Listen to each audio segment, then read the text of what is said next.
수험생 여러분 안녕하십니까. 이번 시간부터는 매출 매입 활동에 대해서 학습해 보도록 하겠습니다.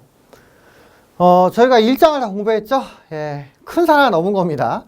이제 큰 산 하나 더 있는데 이거 넘으면은 좀 편해질 거예요. 그래서 매출과 매입 활동에 대해서 공부를 하겠습니다. 그래서 챕터 2장이 되어 있고요. 일단 회계에서 중요한 내용이 이 두 가지. 이게 실무적으로도 그렇고요. 시험에서 이쪽 파트가 50%나 50%. 자, 시험에서 출제되는 비율이 50%입니다. 50%.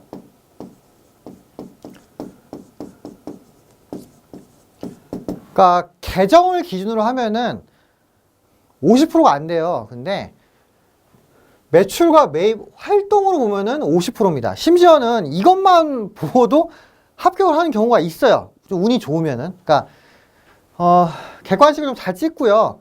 분계를 잘하면은 매출 매입 활동, 그 다음에 회계의 요것만 공부해도 합격하는 경우가 있어요.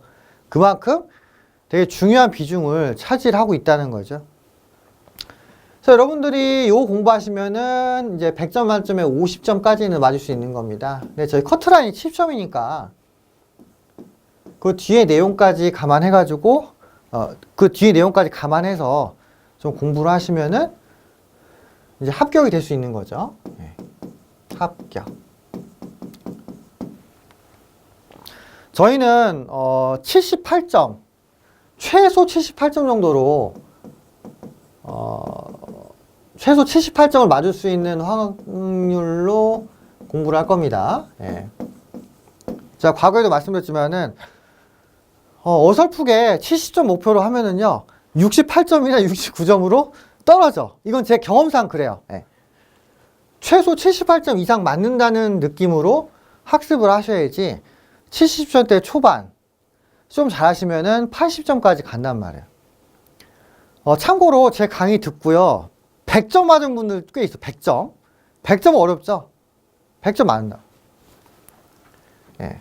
저와 가까운 지인들이 제 강의를 듣고요 좀 부끄럽죠. 제 가까운 지인들한테 얘기를 해줬으니까 100점 맞았습니다. 예. 그러면 최소한 제가 얘기하는 게 잘못된 건 아니죠. 물론 아주 잘 이해가 될지는 모르지. 왜냐면 이해의 몫은 여러분들이니까 제가 뭐 대신 이해를 해줄 수는 없어요. 하지만 제 과거의 경험에 따르면은 요 정도 목표로 공부를 해야지 대부분 합격을 한다는 거죠. 좀 더 빡시게 하시면은 전산회계 1급이나 세무 2급하고도 연결이 돼요. 예. 여러분들이 뭐 요것만 공부하실 거 아니잖아요. 제 생각에는 세무 2급까지는 해야 돼, 일단. 예. 그래서 제가 계속 관련 급수까지 강의를 할 거고요. 지금은 저희 초입에 있는 거죠. 일단 78점 이상 맞는다는 마음가짐으로 학습을 해 주시고요. 일단 2장까지 공부하면은 50점은 맞는다, 이거 50점. 뒤에 걸 좀 더 공부하면은 플러스 점수가 있으니까 합격이다, 이거죠. 네. 매우 중요한 부분이기 때문에 제가 강조를 해서 말씀을 드리는 거예요. 자, 이제 개요하고 흐름을 좀 볼게요. 사실 여러분들이 알만한 내용이에요. 되게 어려운 내용 하고 있는 거 아닙니다. 먼저 매출 매입의 정의를 한번 보죠. 자, 매출은요 상품이나 제품을 판매하는 과정을 얘기합니다. 회계는 기업의 거래를 정리하는 절차라고 했잖아요. 기업의 거래 중에 가장 대표적인 게 뭐겠어요? 물건을 파는 거예요. 물건 왜 팔아요? 돈 벌어야지. 돈. 회사가 물건을 팔아서 돈을 벌어야지 그 돈 가지고 재료를 사고 직원들 인건비 주고 투자를 하고 여차여차 쓰는 거 아니야. 그죠? 그래서 매출 활동이라는 건 되게 중요하고요. 매출과 관련된 부서가 보통 회사 보면은 영업부서 있죠? 예, 여기랑 연관이 있습니다. 그래서 일반적인 회사의 경우 영업부서에 대해서 좀 힘을 많이 실어줘요. 그리고 그 회사 부서들 중에 가장 연봉이 높은 데가 영업부서야. 매출을 올려주는 데니까. 그리고 사장님들 제가 만나보니까요, 대부분 사장님들이 영업을 하시던 분이야. 예. 그래서 얘기 들어보면 이렇게 나와요. 내가 어느 회사에서 영업부서에서 몇 년 일했는데 내가 일해보니까 이쪽 업종이 어떻게 돈을 버는지를 알겠더란 말이죠. 그래서 내가 나가서 차려. 예. 내 노하우를 가서 차려요. 돈을 버는 거야. 대부분 사장님들이 다 이렇게 얘기를 하시더라고요. 물론 아닌 경우도 있겠지만은 대부분 그래. 그렇기 때문에 매출이라는 활동은 매우 중요한 거죠. 그죠? 그 다음에 매출과 짝을 이루어 가지고 나오는 게 매입입니다. 매입. 물건을 팔았는데 물건의 품질이 안 좋아요. 그럼 소비자들이 안 사겠죠? 그럼 왜 물건의 품질이 안 좋을까? 매입을 한 재료나 상품의 품질이 안 좋아서 그래요. 우리나라 속담에 콩 심은 데 콩 나고 팥 심은 데 팥 난다, 이런 속담이 있죠. 좋은 재료를 가지고 물건을 만들어야 물건의 가치가 높아져 가지고 비싸게 잘 팔리는 거야. 싸구려 재료로 물건을 만들면 어때요? 물건의 품질이 낮으니까 제값을 못 받는다고요. 그래서 매출 당연히 중요하고요. 그거와 더불어서 매입 활동이 중요하다. 매입 활동은 뭐예요?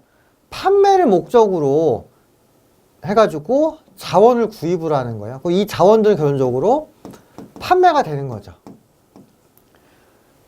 요거 두 개는 동전의 양면처럼 붙어 있는 것이다, 이렇게 이해를 하시면 된다는 거죠. 요거 이해되죠? 네. 제가 가르친 학생들 중에 최연소가 중3이었어. 근데 중3까지 이해했어, 이거 분명히. 그럼 모르겠다. 초등학생들이 이걸 들을지 모르겠지만은 이제 상고생들도 많이 들어요. 소위 이제 그 특성화고 있죠. 그 상업계 고등학교 학생들이 제 강의를 많이 들었거든요, 옛날에. 제가 이제 학교 쪽에서 강의를 한 적도 있었어. 뭐 교사가 된 건 아닌데 학생들 불러다 놓고 좀 강의를 했단 말이에요. 요 정도까지 다 알아듣더라고. 여러분도 알아듣겠죠, 그죠? 예. 만약 모르겠으면은 나중에 제가 자세하게 설명해 줄게요. 개별적으로 질문해, 개별적으로. 알겠죠? 예. 그래서 매출과 매입이라는 활동이 있는데 이게 기업이 하는 가장 중요한 활동이라는 거예요. 기업의 기본 활동이에요, 기본 활동. 따라서 이 기본 활동과 관련된 회계 처리가 되게 중요하겠죠, 그죠? 예. 자, 관련 분계는 매우 중요할 것이고요. 이 분계의 종류하고요. 그 다음에 분계의 개수가 어떻게 했어요? 엄청 많겠죠? 회사들이 분계장을 제가 분석을 해봐요. 그럼 매출 매입이 진짜 거의 한 절반은 돼, 절반. 물론 큰 금액으로 몇 건 매출하게 되면 건수는 적겠지. 근데 그 활동의 어떤 수준, 활동으로 인한 금액을 분석을 해보면은 이쪽 내용이 되게 많다는 거예요. 예. 또 혹시나 세봤는데 건수 얼마 안 되는데요, 이렇게 얘기할 수 있는데, 제가 얘기하고자 하는 거는 전체적인 볼륨을 얘기해요. 볼륨. 예. 분계가 몇 개 안 될 수도 있어요. 큰 금액으로 한 건 이럴 수도 있거든요. 일반적으로는 관련 분계가 되게 많다. 그럼 당연히 시험에서도 이 내용이 많이 나오겠죠? 예. 자, 그 다음 보십니다. 자, 기업의 종류가 있는데요. 크게 기업은요, 제조 활동을 하는 기업이 있고요. 제조기업이라고 합니다. 단순히 물건을 싸게 사가지고 비싸게 파는 상기업이 있어요.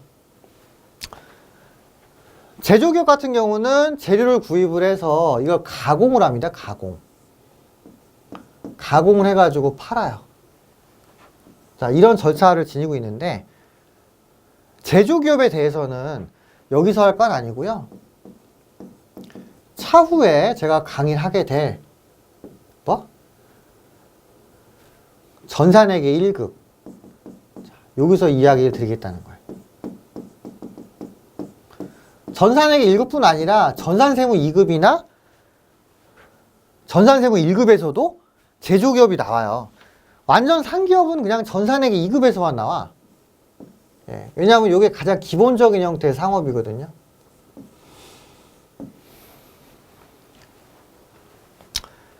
그래서 전산액 2급에서는 상기업을 대상으로 문제가 나온다. 기억하시고요.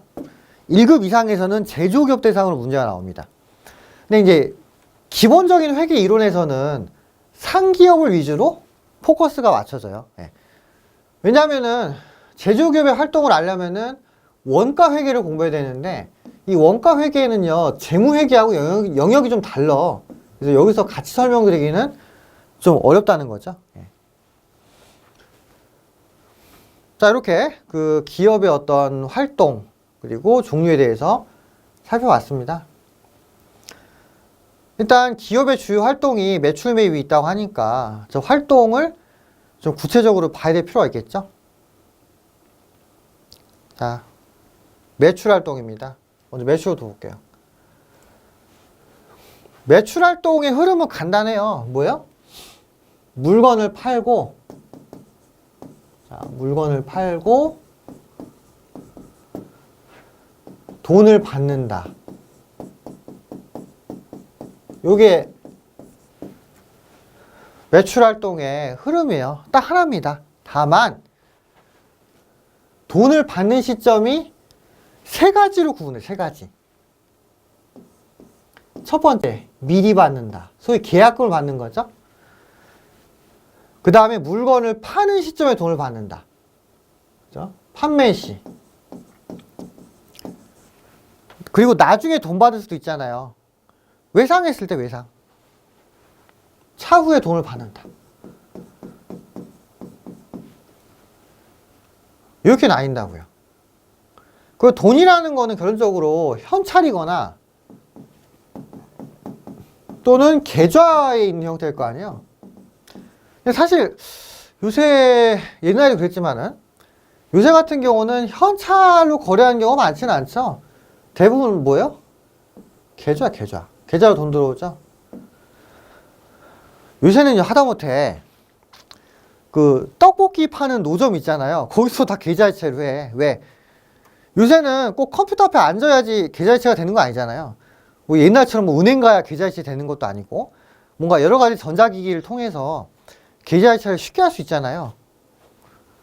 그러니까 요새는 노점들도요 현찰로 달라 이런 얘기 잘 안 해요. 그냥 계좌이체 해주세요 해가지고 그 뭐죠? 떡볶이집 앞에다 계좌번호 이렇게 써놨더만. 요새는 그렇다고요. 근데 이제 시험에서는 현찰 받는 것까지도 좀 고려를 한다는 겁니다. 그래서 이 흐름이 있죠? 보시면 되고요.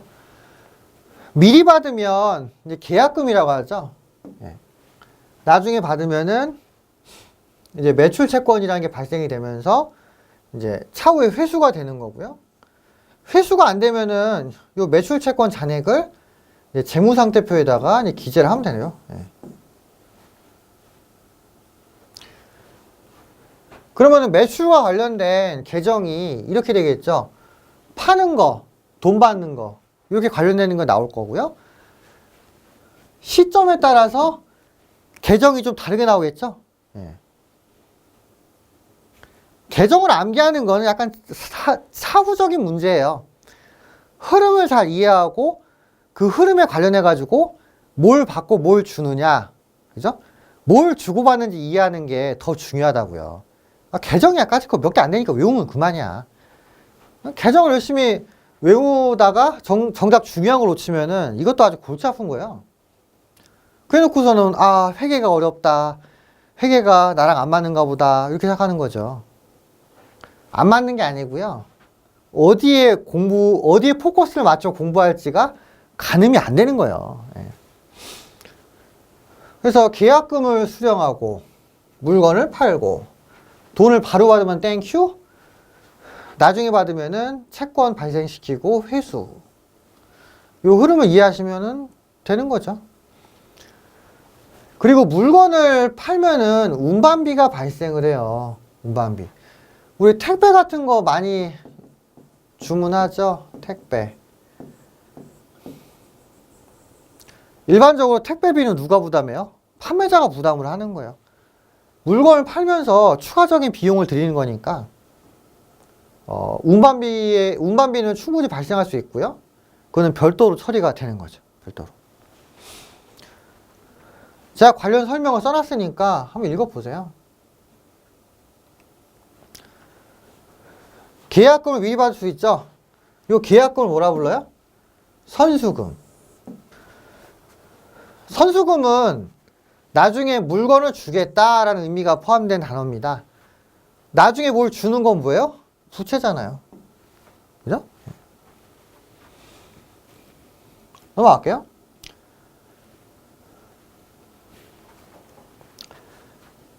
일반적으로 매출을 언제죠? 매출. 제가 앞에서 봤지만은 물건을 팔면 매출이란 개념을 따로 잡잖아요. 판매가를 별도로 쓴다고요. 요 판매가를 언제 써요? 통상적으로 물건을 상대방한테 인도할 때. 돈을 받을 때가 아니에요. 그래서 상품을 상대방한테 넘겨줄 때 매출을 잡고요. 돈을 미리 받았냐? 그때 맞춰 받았냐? 나중에 받았냐? 요거 시점을 구분해가지고 회계 처리를 조금씩 다르게 바꾸는 것 뿐입니다. 예. 그리고 상품 판매 관련해가지고 운반비가 발생을 할 수 있는 거죠. 그죠? 네. 보시면 되고요. 그 다음에 돈 회수할 때 어떻게 해요? 즉시 회수가 될 때가 있고 나중에 회수될 때 있잖아요.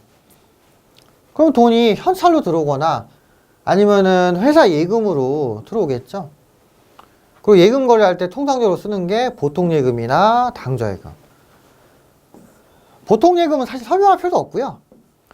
당좌예금 같은 경우는 저희 자금관리 파트 있거든요. 여기서 설명을 드리는 걸로 하겠습니다.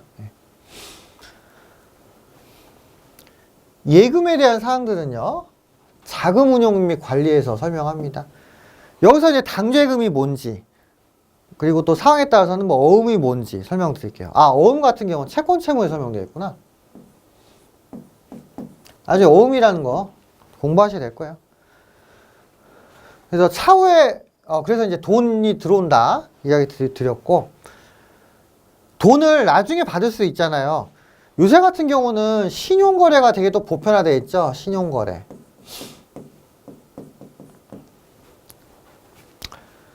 그래서 차후에 대금을 받게 될 경우 거래처와 사이에서 채권 관계가 발생해요. 채권. 그때 이제 매출로 인한 채권이니까 매출채권이라는 명칭을 써요. 저희 앞에서 잠깐 봤죠? 매출채권? 참고로 매출채권은요, 외상매출금하고 바드럼 이 두 가지로 구분이 됩니다. 외상매출금은 통상적인 수준의 채권이에요. 통상적인 수준, 일반 채권이고, 바드럼은 뭐예요? 어음이란 용지에다가 돈을 나중에 뭐 수수하겠다 이렇게 쓴 겁니다. 얘도 채권이야. 근데 어떤 차이가 있냐? 외상매출금의 경우에는 나하고 상대방 사이에서만 인정된 채권이야. 외상매출금은. 근데 이 바드럼은 뭐예요? 이 바드럼은 유통이 가능합니다.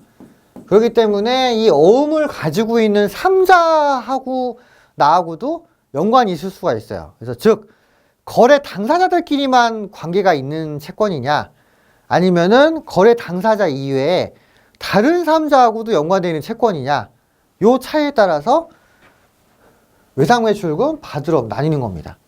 그 재무제표에 표시할 때는요, 어차피 채권이니까 매출채권이라고 해가지고 이거를 통합해서 쓰는 경우가 있어요. 통합. 근데 이제 저희 실기에서 회계 처리할 때는 외상매출금이나 바드럼을 좀 정확하게 나눠 쓰셔야 되는 거죠. 제가 밑에 설명도 다 써놨죠. 외상매출금은 상대방과의 약속 등을 통해서 차후에 대금을 받기로 결정한 형태의 채권을 얘기를 합니다. 바드럼은 그 약속을요, 어음이란 증서에다가 기재를 한 거예요. 이 어음이란 거는 유통성이 있는 거기 때문에 어음이란 증서에다가 돈 주기로 약정했는데 안 주면은 형사처벌을 받습니다. 형사처벌. 감옥 갈 수도 있다는 거예요. 어음에 대한 사항은 채권 채무 쪽에서 설명을 해드릴 거고요. 그리고 이제 외상대금에 관련된 거는 또 별도로 정리를 해야 되거든요. 그래서 채권 채무 관리에서 매출 채권이나 매입 채무에 대해서 또 이야기를 좀 드리겠습니다. 예. 이야기 드릴 거고요. 그리고 이제 매출 채권이 회수가 되냐 안 되냐 따져가지고 회수가 되면은 뭐 현금이나 예금 쪽으로 대체시키고요. 회수가 안 되면은 요 채권 잔액이 얼마인가 그리고 거래처별로 얼마 있는가를 다 맞춰야 돼. 이걸 안 맞추면요 나중에 대금 결제할 때 상대방하고 다툼이 존재할 수가 있단 말이에요.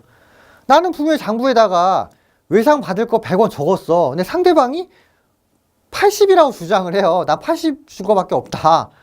아 뭐야 그럼 누가 받는 거야 도대체. 그럼 정확하게 기록을 한 자의 것이 맞겠죠. 예. 그래서 실무적으로는 채권 잔액 전체 하고요. 그 다음에 거래처 맞추는 거 있죠. 이거 되게 중요합니다. 물론 시험에서 틀리면은 점수가 좀 감점되는 수준이지만은 실무에서 틀리면 어떻게 돼요? 이거 상대방하고 막 멱살 잡고 싸워야 되니까 이게 맞냐 저게 맞냐 이렇다고요. 그리고 이 채권 잔액은 어디로 가요? 매출 채권은 자산이거든요. 돈을 받을 수 있게끔 해주는 거니까. 그러면은 재무상태표에 이제 계상을 하게 된다는 거죠. 자, 요 다음에 보시면은 매출 거래 관련 회계 처리 있죠. 예. 자, 이거 보시는데요. 매입은 요거하고 반대니까요. 매출만 정확히 이해하시면은 매입도 쉽게 이해가 될 겁니다. 그리고 제가 분개할 때요. 뭘 받고 뭘 주는지를 다 기재를 했어. 예. 그러니까 차변 대변을 외워서 푸는 것도 좋은데요. 그 전에 뭘 받고 뭘 주냐 이걸 아셔야 돼요. 제가 지난 챕터 강의할 때 얘기 드렸죠. 뭘 받고 뭘 주냐 이걸 보는 게 중요하고요. 그 다음에 뭘 주고받을지를 안다면은 받을 건 차변, 줄 건 대변 이렇게 기억하는 게 좋다고 했습니다. 자, 먼저 계약금을 받아요. 계약금. 자, 계약금을 받다가 치면은요 이렇게 되겠죠. 회사 입장에서는 돈을 받았잖아요. 자, 현금 받았죠? 그럼 이 받은 거 어디다 기재해? 차변. 그래서 차변에 현금 이렇게 하고요. 일단 제가 책에다가는 그냥 다 기재를 했는데 앞으로 이렇게 생각하세요. 제가 현금이라고 하면은요. 두 개가 더 같이 딸려온다는 걸 생각하세요. 현금, 보통예금, 당좌예금. 이게 패키지로 딸려온다고 좀 기억을 하시기 바랍니다. 그러니까 우리가 현찰로 받을 수도 있지만은 계좌이체로 받을 수 있잖아요. 보통예금 계좌나 당좌예금 계좌로 돈을 받을 수 있죠. 예. 현금은 말 그대로 현찰이야, 현찰. 지폐 동전. 이런 걸 얘기하는 거고요. 근데 이제 거래할 때는 거래 내역을 정확히 기재하기 위해서 또 어떤 자금 거래의 어떤 효율성을 위해서 계좌를 말해요, 계좌. 보통 회사가 쓰는 계좌는 보통예금 아니면 당좌예금이에요. 보통예금, 당좌예금. 그래서 제가 현금이라고 이야기하면은 현찰로 돈을 받거나 줄 수도 있지만은 계좌이체가 되거나 계좌이체를 받을 수도 있구나. 이렇게 이해를 하시라고요. 예전에 제가 현금 강의했더니 이런 질문들이 많더라고요. 선생님 그러면은 현금 이외에 다른 계정은 못 쓰는 거예요? 이렇게 물어보더라고요. 아니다. 보통예금이나 당좌예금도 가능하다. 그런데 이제 다 쓰기는 좀 어려우니까 그냥 현금만 대표적으로 쓰는 거다. 이렇게 이야기를 했죠. 일단 이해 좀 하시더라고요. 그래서 앞으로 현금이 나오면은 보통예금, 당좌예금도 같이 쓸 수 있다. 요걸 좀 기억을 하세요. 그럼 제가 설명을 계속 할 필요는 없겠죠. 그죠? 예. 다시 본문으로 오겠습니다.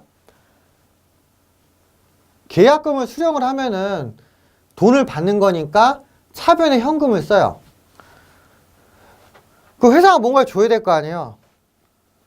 뭘 주는 거예요? 상품을 제공하는 상품. 근데 상품을 쓸 수가 없는 게 이거는 물건을 판 게 아니잖아요. 그냥 돈만 미리 받은 거니까 상품을 나중에 주겠다라는 표현을 쓰는 게 맞아. 그죠? 상품을 나중에 주겠다니까 대변 쪽에다가 주는 거 써야 될 거 아니에요. 그때 뭘 쓴다? 선수금. 그러면은 계약금 수령할 때 뭘 받고 뭘 주는 거예요? 돈 받고 나중에 물건을 주는 거죠. 그러니까 차변에 현금, 대변에 선수금 이렇게 하는 거죠. 매출에 관련된 계약금은 선수금이라고 합니다. 미리 선자에 받을 숫자예요. 그럼 이걸 반대는 뭐예요? 나중에 물건을 줘야 된다. 선급금이죠. 선급금. 미리 지급한다 이 소리입니다. 그래서 선수금 옆에다가 선급금을 같이 써놓으세요. 이거 묶어가지고 기억하면 좋거든요. 자, 그 다음에 물건을 팝니다. 만약에 기존에 계약금이 있었다면은 계약금을 정리해야 되겠죠. 자, 계약금이 발생하면 대변이잖아요. 그럼 계약금이 없어지면은 당연히 얘가 어디로 가겠어? 차변으로 가겠죠. 이 반대로 가야 맞죠. 그리고 나머지 돈 받은 거를 정리해야겠죠. 그러니까 이게 약간 콤비네이션. 그래서 물건을 판다고 치면은 기존의 선수금 정리하고요. 돈을 받을 거 아니에요. 현찰로 받을 수도 있을 것이고 계좌이체로도 받겠죠. 그럼 차변에 현금 쓰는 거야. 그리고 돈을 나중에 받아. 나중에 받아도 받을 거잖아요. 그럼 차변에 쓰면 되죠. 일반 채권이면 외상매출금. 그 다음에 어음 채권이면은 받으러 이렇게 쓰는 거죠. 요거는 문제에서 딱 나와요. 예. 외상매출하였다. 어음을 받았다. 이렇게 명확히 나오기 때문에 맞춰서 쓰시면 돼. 그래서 받을 거를 다 차변에 써요. 그럼 대변에 뭘 써요? 앞에서도 얘기했지만은 매출액 총액을 쓴다고 그랬죠? 판매가.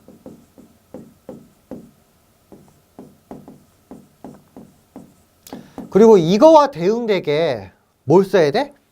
매출원가 써야 되는데 매출원가는 매입거래 관련해가지고 나오는 분계니까 매입거래에서 이야기 드릴게요. 매칭을 시키면은 딱 되죠? 예. 자, 그러고 나서 채권을 회수합니다.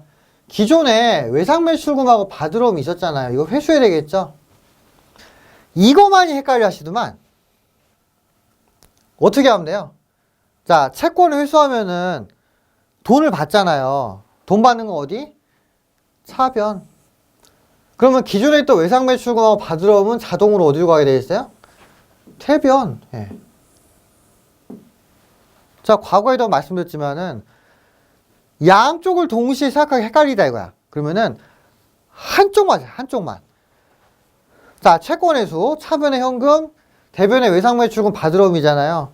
근데 헷갈려. 확실하게 하나 알 수 있는 거 있죠? 뭐예요? 내가 돈을 받는 거 아니야. 현금, 만약에 보통 예금을 받았으면은 차변에 보통 예금 들어갈 거 아니에요. 그러면은 당연히 외상매출금하고 받으러움이 어디로 갈 수밖에 없어? 대변으로 갈 수밖에 없다고요. 야, 근데 이걸 외우고 있단 말이야? 이 외울 거야 이게? 아니잖아요. 여러분들 이거 외우는 순간 정말 그 무협지로 따지면 주화 인마의 상태에 빠집니다. 예. 왜냐면은요, 차변, 대변의 조합은 무궁무진해요. 그걸 다 외울 수 있을까요? 하다못해 계정이 20개라고만 쳐와도요, 차변, 대변이면은 20 곱하기 200이야. 그럼 분계가 몇 개요? 400까지. 400까지 외울 수 있어요? 못 외운다고요? 계정이면 40개면 뭐. 계정 40개면은. 1600가지의 조합을 암기를 해야 돼요. 외울 수 있을까 이거? 저도 못 외워 이거는. 저도 못 외운다고. 그러니까 여러분들은요. 조합을 생각할 게 아니라 뭘 받고 뭘 주냐. 두 개를 동시에 생각하기엔 헷갈리잖아요. 그러면은 한쪽만 한 놈만 패. 차변을 패든 대변을 패든. 그러면은 나머지 계정들은 반대쪽에 콱 박힌다고요. 그러면은 차변 대변이 딱 맞으면서 붕괴가 끝나는 거야. 이렇게 이해하셔야지. 그죠? 이해돼요? 이해 안 되면 제가 될 때까지 얘기해요. 될 때까지. 자, 그리고 저희가 물건을 팔 때 운반비 같은 게 발생. 운반비, 그죠? 그럼 그 운반비에 대해 이야기. 운반비. 일단 운반비를 운반업자한테 줄 거 아니에요. 그러면은 돈을 주니까 차변에 현금이죠. 그럼 대변에 뭘 쓸까요? 아, 대변에 현금 쓰는 거 맞죠? 돈 주니까. 그럼 차변은 뭐 써요? 차변. 운반비를 지급한다는 거는 운반 서비스를 소비한다는 거고요. 자, 택배 기사님한테 자, 이 택배 부탁드립니다. 운반 좀 잘해주세요. 돈 준단 말이야. 대변에 현금 맞죠? 돈 주니까. 그럼 차변에 뭘 써? 제가 운반비라고 썼는데, 아니 뭐 이건 계정이니까요. 그냥 쓰시면 되고. 이거의 의미가 뭐냐고. 자, 운반 서비스가 회사에 저장이 되는 거예요. 현금이나 채권, 상품처럼 두고두고 우려먹을 수 있는 거냐고. 우려먹을 수 없죠? 그냥 택배 기사님이 운반하면 해주면 땡이야. 그죠? 그냥 날라간다고. 그래서 앞으로 이렇게 쓰세요. 소모되거나 그냥 없어져 버려. 증발되는 형태의 거래가 있으면은 비용을 씁니다. 비용. 차변의 비용이라고 쓰면 되죠. 그래서 이런 경우는 어때요? 차변에 운반비 쓰고 요거를 비용으로 봅니다. 비용.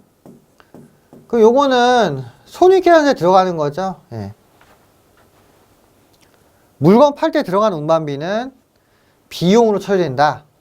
이렇게 이해해 주시면 되겠습니다. 자, 이렇게 해서 분계를 4가지를 봤어요. 여기서 시험 엄청 많이 나옵니다. 나중에 실기 보시면 아시겠지만은 분계가 12개가 나와요. 여기서 몇 개 나올 것 같아요? 3개에서 4개 나와. 여기서만. 그럼 당연히 열심히 해야겠죠? 차변대면 외우지 마시라고 했어요. 뭘 받고 뭘 주는지를 생각을 하고 거기에 맞춰가지고 쓰시란 말이야. 현금 모르는 분 없잖아. 외상매출금 받으러 약간 생소하겠다. 근데 외상매출금이라는 거는 떠올릴 수 있잖아요. 그리고 여러분들 분계 손으로 하지 않아요. 저희 시험 볼 때는 프로그램에서 계정을 검색하거든요. 그러니까 더더욱 외울 필요가 없어. 예. 나중에 실기할 때 보여드릴게요. 감을 잡으시라고. 근데 이런 건 있죠. 손으로 써봐야 더 이해가 되는 게 있어요. 소위 이제 머리에 박힌다고 그러지. 뇌리에 박힌다고 하잖아요. 그래서 뇌리에 박힐 수준으로 공부하려면은 좀 손으로 분계를 써봐야 됩니다. 예. 그래서 요 기본적인 사항을 한번 손으로 써보시는 걸 추천을 드려요. 아시겠죠? 매출 공부했네요. 요 다음에는 매입이 나오겠죠? 일단 시간이 많이 갔으니까요. 그래서 자르고요. 자, 다음 강의 때는 매입 활동하겠습니다. 그래서 매출 매입 다 공부한 다음에 매출 매입 활동을 통해서 나오는 계정이 무엇인가? 재무상태표와 재무상태표와 손익계산서에 어떤 형태로 이렇게 들어가는가? 그러면은 결과치가 어떻게 나오는가? 그걸 또 이어가지고 보면 되겠죠? 네. 자, 이렇게 해서 매출 쪽 했고요. 다음 시간에는 매입 활동을 해보도록 하겠습니다. 뭐 궁금한 거 있으면 질문 주시고요. 부지런히 복습을 하시기 바랍니다. 아시겠죠? 네. 여기까지 하고 마치겠습니다. 수고하셨습니다.